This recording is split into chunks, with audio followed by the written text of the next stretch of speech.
asalaamaaleykum wa rahmatullahi wa barakaatu. ñoo ngi am mbégte bu baax di jano ak yéen jamono bu nekk ci seen site bu mag bii di Sahel Info di am mbégte di jàkkaarloo ak yéen di leen présenté émission boo xamante ne bii ne moo di émission yóbbalu ndaw ñi. dara sababu ko nag lu dul ñu bàyyi xel ne àdduna yàlla daf ñu koo jox rek bàyyi fi ñu sabab moom mu yóbbaloo ñu woon nag wabtaqi fiimaa aataaka Allaahu daaral aaxirati wa laa tansa nasiibaka mina dunyaa wa ahsin kamaa ahsana Allaah. lépp solo ci àdduna nag lenn li dañ koy dox leen ñu di ko wax leen ñu di ko jëf waaye dox ak wax ak jëf nag lépp war a rafet ba tax na ñu bëgg a jànnoo ak yéen indi leen émission boo xam ne ku ci bàyyi xel rek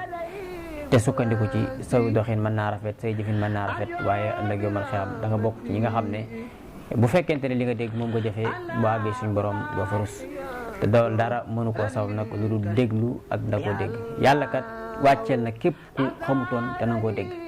fasalu ahla zikri in kuntum laa ta'lamuun faaw rek bu fekkee jàngu da ngay déglu mooy rek mooy tax nga xam wolof nag day léeb ne ab sàmm nag buñ taxam daal di mut fa ñuy waxee képp koo xam ne nag bëgg nga sa diine dara du la ci ump sa àdduna dara du la ci ump te lépp looy defit da nga am delluwaay boo ko teg ba jëf di gën a mën a rafet ci sa biir bokk ci sa diine ci sa àdduna ak sa àllaaxira bàyyil xeer émission bii di yóbbal ndaw ñi ci Sahel Info.